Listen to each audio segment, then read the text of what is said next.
hello खुलुमबाय लोगोफोर नोंथांमोनखौ आंनि इउटिउब चेनेलाव बरायबाय आसा खालामो नोंथांमोना गासिबो मोजाङै दङ थ' लोगोफोर दिनै फार्स्ट टाइम दुब्लियाव खामानि मावनो थांसै आरोना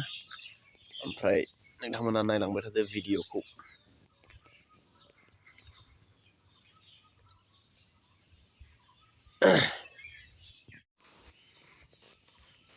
थ' लोगोफोर आवसियाफोरबो जोबनाय उनाव नै माने दुब्लियावहाय दिनै फार्स्ट टाइम आरोना आवसियाफोरबो जोबनायनि लोगो लोगोनो अखानायैनिफ्राय दिनै दुब्लियाव ओंखारबाय आरोना मानसिफ्रा सोरबा खदाल जावगोन सोरबा खोथिया फुगोन सोरबा माइ गायगोन फुरा हिसाब गैया आरो गावबा गाव खामानियाव बेस्थ' मानसिफ्रा थ' नायलांबाय थादो नोंथांमोनाबो जोंहाबो फुनोसै दिनै खोथिया माने माइ गायनो थाखाय रेडि आरोना नोंथांमोनाथ' जोंनि गामिनि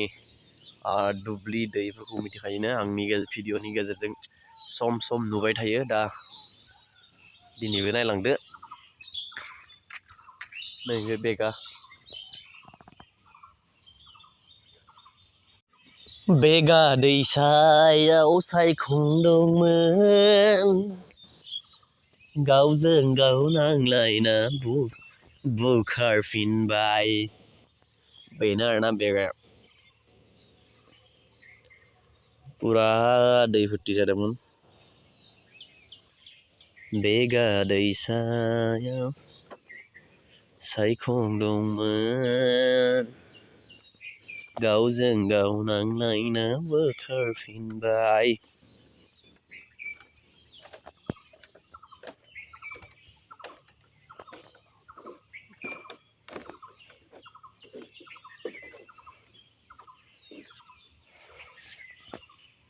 बुरा बिथिंनिफ्राय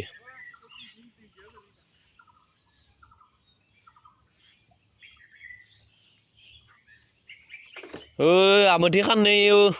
नेनायावनो दै गैला हे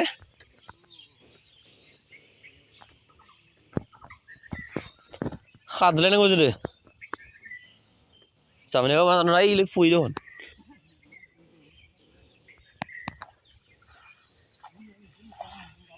हा मा खोथिया फुगोन नामा दिनै ओमफ्राय माखोलै गायगोन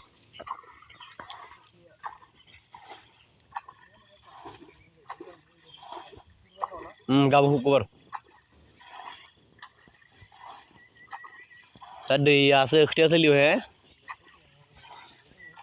खारना होग्रा बे आलिखौ नों माय माबाना ला बे आलिया बिथिं बायफ्लायबाय हन नों खारनायनि मा काम जागोनलै फरायदो गासै गासै पाल्टायना दोन र' थांनि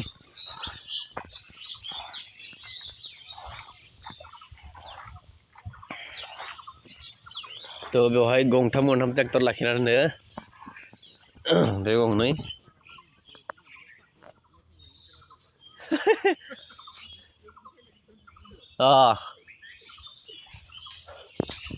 बे गंसे ओइ गंसे ओइ गंसे गंथाम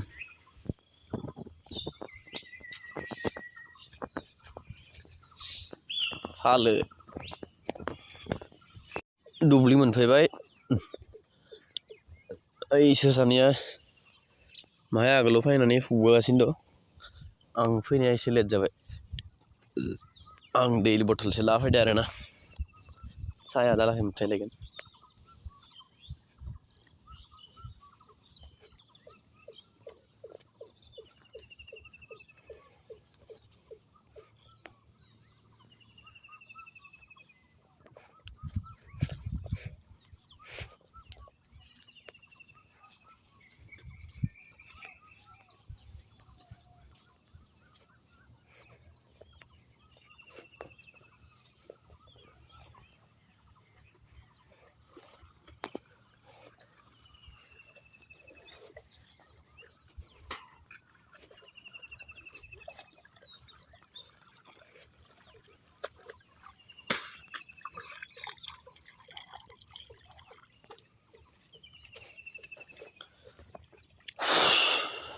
बे फिसायाना फारिया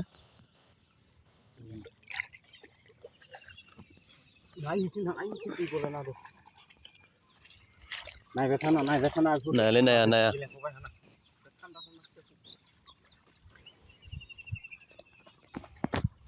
थ' लोगोफोर बेलाय बे पेथिलिखौ पेथिलिया बेनो आरोना मोनफैबाय फंबाय दा आफादो फुगासिनो दं आंबो नांनोसै बे फारि थायनानै होनोसै आरो दिनै थ' नायलांबाय थादो नोंथांमोना भिडिअखौहाय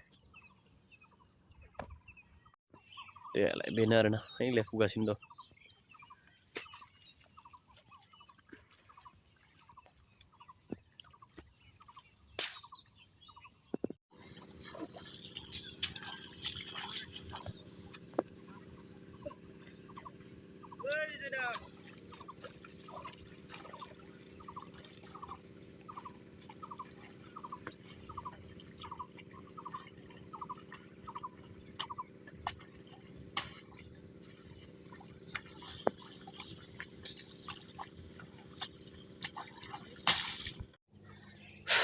नेंबाय लोगोफोर